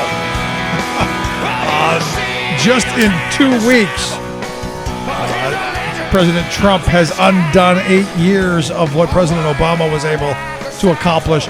A new poll out in Germany points out that the German people don't really trust us. In fact, of those polled, 22% said they trusted us, we the people. They've trusted our country. 22% said they trusted us as a worthy party. That is almost exactly as much as they trust Russia. And you go, now, 80% said that the EU has to strengthen its bonds in order to stand up to Trump, which, again, is not, in my view, not a bad thing. Again, I guess if you can get them to come together to say that, hey, we're going to stand up and come together instead of tearing apart with the Brexit and all that stuff, maybe not a bad thing. Now, again, like I said, Russia's trustworthiness, almost the exact same, 21%. So I guess we're one better. Turkey, 4%. So I guess we've got a ways we could get down with Turkey, I guess. I guess we could. Almost 70% of the people polled disapprove of what Trump has done. And not that we care what the Germans think. I don't care what the Germans think. The heck with them. Again, they're an ally. And I know we probably shouldn't be ticking off all of our allies. But it's what Trump has done. Now, you look at these phone calls, and Saturday Night Live did another skit on the phone calls. Hey, let's just pick up the phone and screw with people.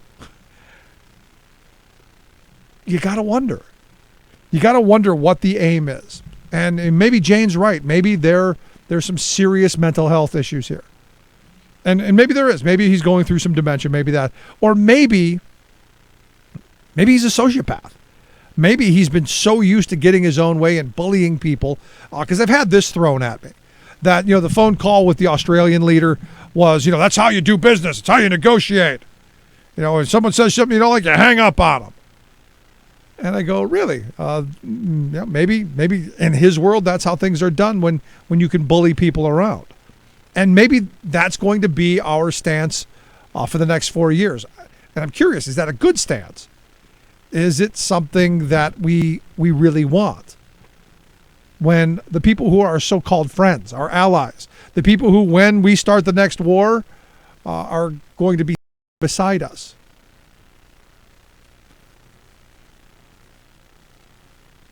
I mean, seriously, absolutely just scary, scary stuff.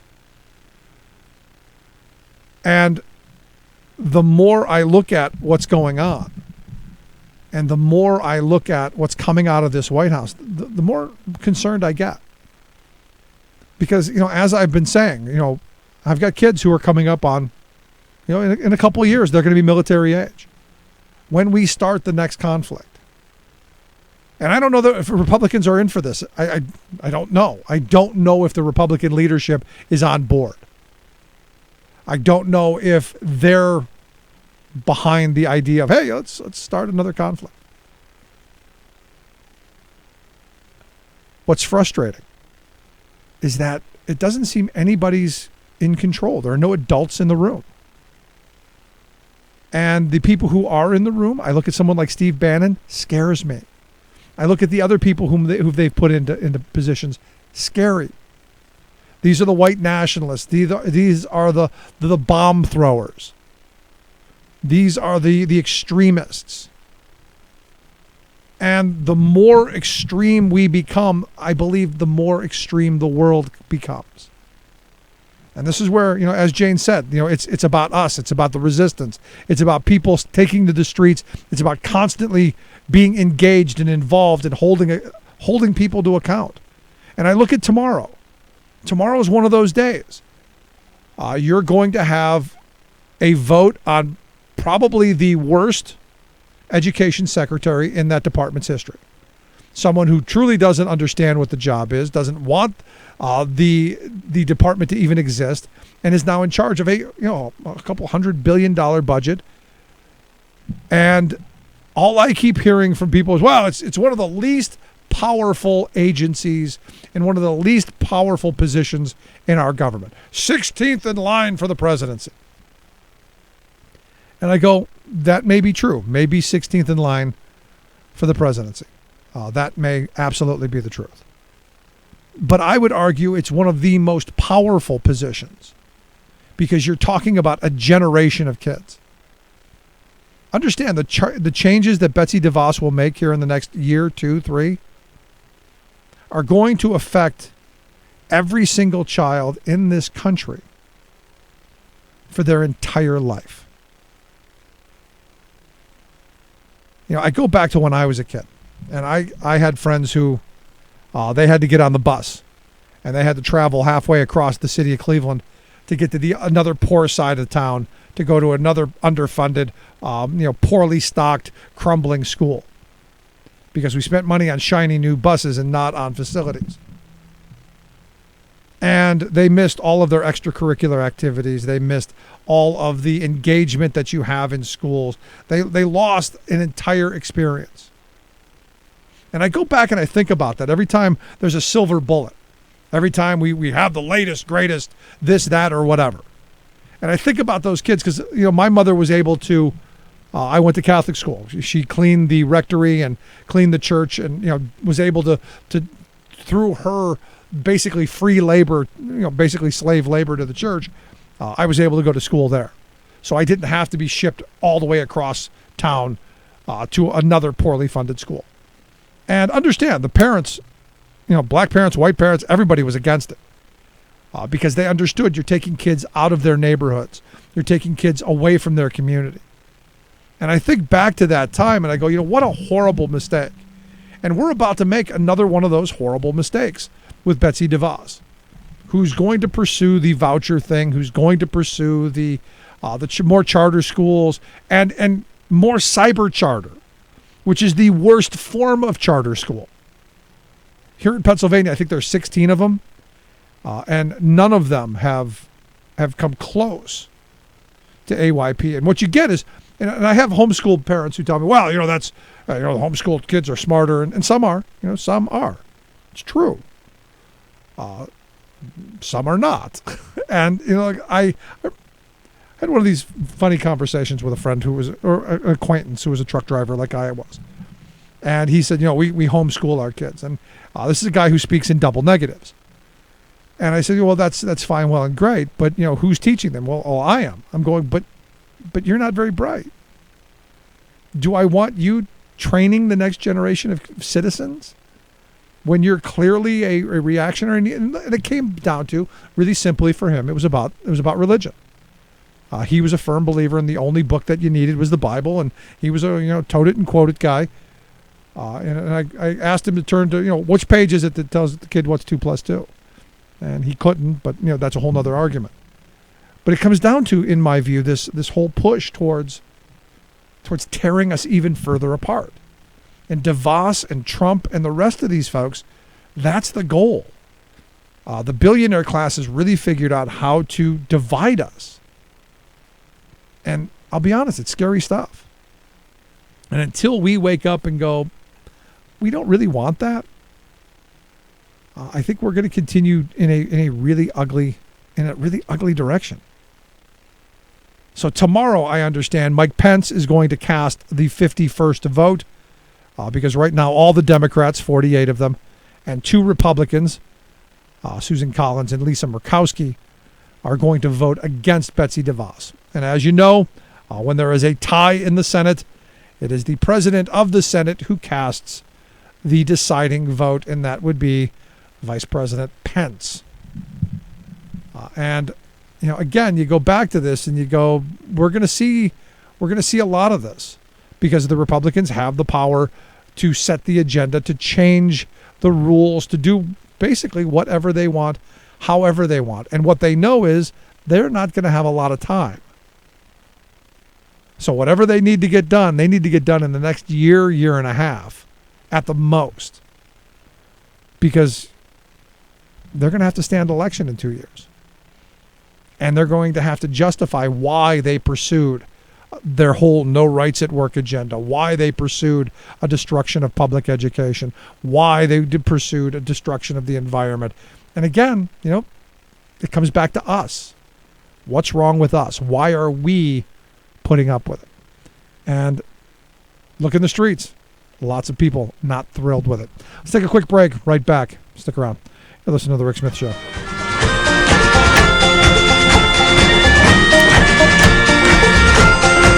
We gotta take the bastards down.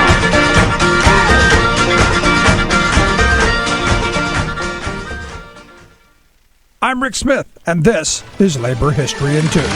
On this day in labor history, the year was 1919, marking the first day of the week-long general strike in Seattle, Washington. As World War I drew to a close, many workers in the city were frustrated by 2 years without pay increases due to the war. They expected to see raises once the fighting ended. The Workers' Metal Trades Council proposed modest wage increases, with management refusing to negotiate. The strike was called after a telegram destined for the employers' Metal Trades Association was mistakenly delivered to the Workers' Metal Trades Council. In the telegram, Charles Paez, head of the federal government-funded Emergency Fleet Corporation, threatened shipyard owners that any increase in wages could cost them future federal contracts. In late January, 35,000 of the angry shipyard workers walked off the job. Workers from most of the 110 union locals across the city voted to support the general strike. At 10 a.m. on this day, the citywide strike began. As many as 65,000 workers, or 1/5 of the entire workforce of the city, went on strike. Work in the city ground to a halt. Although the strike was well organized and orderly, the mayor of Seattle marshaled both the police and military to use against the striking workers. The Seattle and national press blamed the strike on Bolshevik influences. Some of the unions worried that a general strike was too radical and feared it would ultimately hurt their future organizing efforts. They ended their participation under heavy pressure from the National Office of the American Federation of Labor. Federal agents closed the Union Record, the city's labor newspaper. 39 international workers of the world were arrested as ringleaders of anarchy and blamed for the strike. The Seattle general strike demonstrates how anti-communist hysteria took its toll on labor solidarity. Labor History in 2 brought to you by the Illinois Labor History Society and The Rick Smith Show. For more information, go to laborhistoryin2.com, like us on Facebook, and follow us on the Twitters at laborhistoryin2. Tromp, tromp, tromp. Troops are marching to battle. Boom, boom, boom. Bombs are blowing up communities. Whoosh. Poisonous gas is being released. Forget Syria, ISIS, Iran, Afghanistan. This is Trump's war. Our bellicose commander-in-chief is at war in the homeland, deploying his troops to attack everything from our public schools to the EPA, dropping executive order bombs on Muslim communities in the Mexican border, and spewing poisonous tweets of bigotry and right-wing bile at the media, scientists, inner cities, illegal voters, Meryl Streep, diplomats, Democrats, people who use real facts, and, well, Trump is at war with the American majority, with all who do not agree with him. And you thought Nixon had a long enemies list. Yet, Trump's most destructive assault so far has not targeted any one group, but an essential and existential concept: truth. Bluntly put, he's psychotic, believing that truth is whatever he says it is, and that he can change it tomorrow. Years ago, in a futuristic novel, the author wrote about the rise of a tyrannical regime that ruled by indoctrinating the masses to accept the perverse notion of capricious truth. It was George Orwell's 1984, which depicted a dystopia he named Oceania. There, the public had been inculcated to believe that reality is not, quote, something objective, external, existing in its own right. Rather, whatever the party holds to be truth is truth. Now, in 2017, we live in Trumplandia, with a delusional leader of a plutocratic party trying to redefine reality with alternative facts and fake news. This is Jim Hightower saying, but resistance is already surging, including the fact that Orwell's 70-year-old book has become a bestseller again, thanks to Trump resistors seeking, truth. Hightower's commentaries are brought to you by the Hightower Lowdown, the monthly newsletter with Hightower's take on what Wall Street and Washington are up to. For information, visit hightowerlowdown.org. Remembering that united we bargain, divided we beg. Rick Smith. 'Cause he's going the distance. He's going for speed.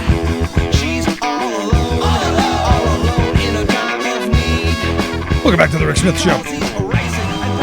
John sent me an email pointing out that Missouri Governor Eric Greitens is going to be signing the right-to-work law there in Missouri, going to make them the 28th state in the country to ban mandatory fees. And look, at the end of it, what I keep saying is the end of industrial peace is upon us. What we now have to see is a much more militant labor movement and a much more militant working class. I think back to a lot of the conversations that I had with my grandfather about that era in which he grew up. When he started working, he was working shoveling coal off the back of a truck for 17 cents an hour, working in the wintertime 20 hours a day.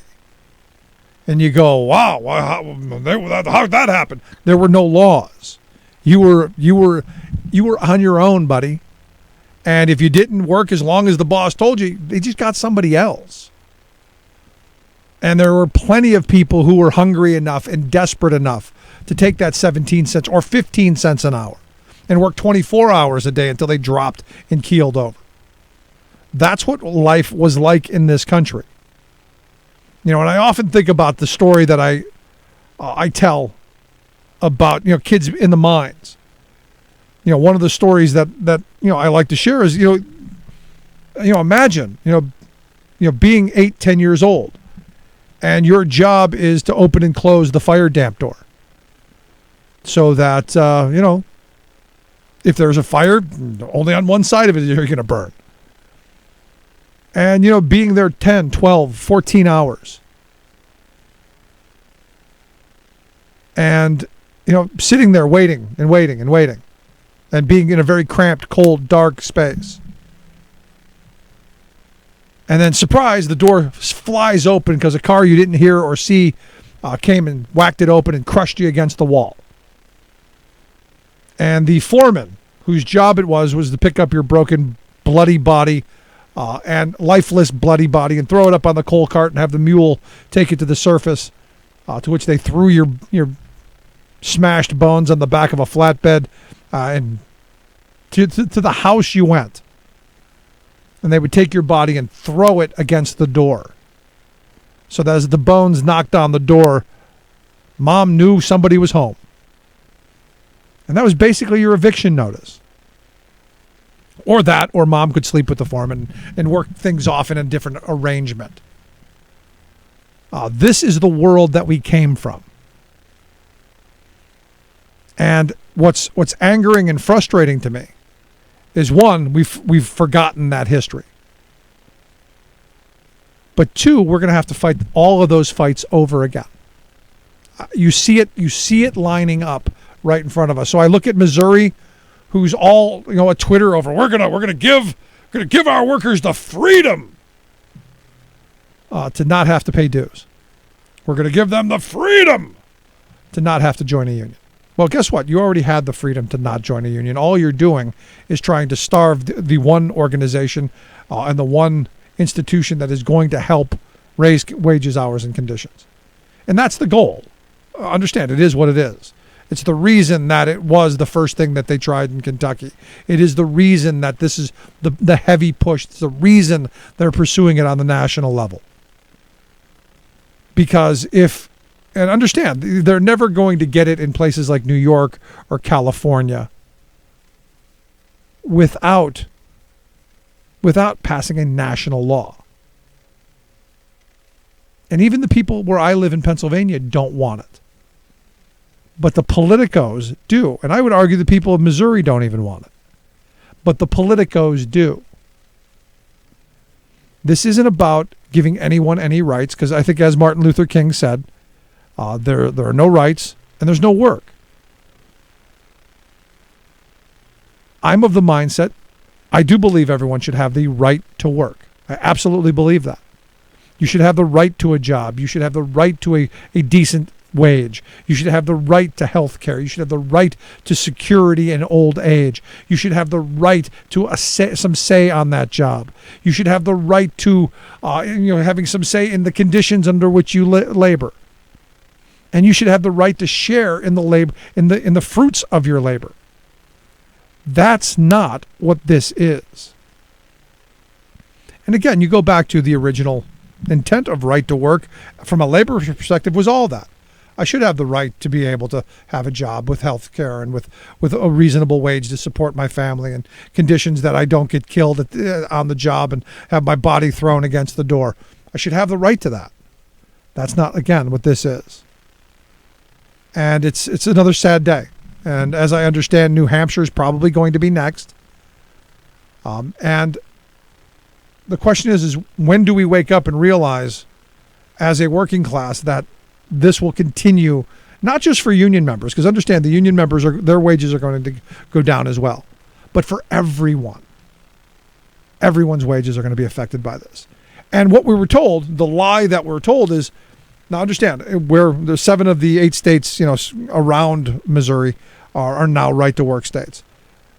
So I guess they're all going to steal from that last non-right-to-work state, because the argument is, well, if we pass this, if we pursue this poison, then all of these employers will come to our state and we will be able to have employment for everyone. So let me ask you this. Let me ask you the dumb question. Once you make every state in the union a right-to-work state, who do you then steal jobs from? And if your answer is we're going to steal them back from China, the question then becomes, are you willing to work for $1 a day? Is that how we get them back? And the answer is yes. And I've been saying that for years. Eventually, the Republicans and the radicals who control that party get everything they want. They undo the 20th century. We're back to desperation. We're back to children in mines and little girls in mills, and we're just back to the good old days. And we're back to poverty. And the question is that what we want? Is that what we voted for? Is this what people voted for when they went to the polls on Election Day? When they voted for the Marmalade Mussolini? I don't believe so. So most certainly, scary, scary times. Another email. Tony sent me an email on evidently up in the Blue Mountain School District, which is a couple hours from where I'm at here. Evidently, they are doing the drug testing thing. And Tony wanted me to know that evidently they've started mandatory drug screening program for students in sports, extracurricular activities, and for kids with parking passes. He writes, when asked why just these students were targeted, the principal stated it was illegal to drug screen all students. And I got to be honest, my first thought was, so let me get this straight. You're going to drug test the people who are playing sports, the people who are involved in extracurricular activities. You mean the kids who are most involved in your school, you're going to now want to turn them away? Is that kind of what we're saying here? And the answer is yes. Now, the reality to me is, who benefits? Who's going to make a boatload of cash off of this? And who has to pay for it? Is this a scenario where now what we've done is, if you want to play sports in a lot of school districts, you have to pay for the privilege of playing a sport? And now do you have to pay for the drug test too? Scary, scary stuff. Now, you may remember, this is the school district that just a couple of years ago had 1,000 students walk out to protest the education cuts by the Corbett administration. Is this, part of keeping those kids under control? I don't know. But as Tony points out, the school is implementing another failed idea of random drug testing on the most motivated kids. And I agree. And he says, look, are they being discriminated against? Are they being discriminated against because they want to be involved? And maybe we should have, mental health screenings because you would want to be involved in a school that treats you like that. He says, my first thought is for any student involved in these activities to stop participating until the policy is dropped. It's unfair to kids who are obviously motivated to get involved, but these days it seems drastic action is warranted. And I agree. I mean, we are in times where things are going to get fairly drastic. The lesson for these kids, though, a lesson in democracy. Like I said, 4 years ago, you had 1,000 of them walk out and protest the cuts that Corbett wanted to make to education. We're training the next generation. We're training the next generation of my grandparents, the people who aren't going to take it, the people who are going to take to the streets. And you look at the polling done on millennials and the generation below them, very progressive. And wanting health care, wanting retirement security, wanting good jobs, believing in unions. In fact, their generation very high on the approval rating for labor unions. Are we seeing what could be a revival of the New Deal and this is what the Republicans are planning for. So if they can make it all illegal, they can get rid of it all, the fight will be that much more difficult. Anyway, if you missed any of today's program, thericksmithshow.com. That's where you go to get the podcast, the Rick Smith Show app on the smartphone. Take the program on the go wherever you go. And as always, you can email me, rick@thericksmithshow.com. Thanks so much for being here. We'll see you back here tomorrow.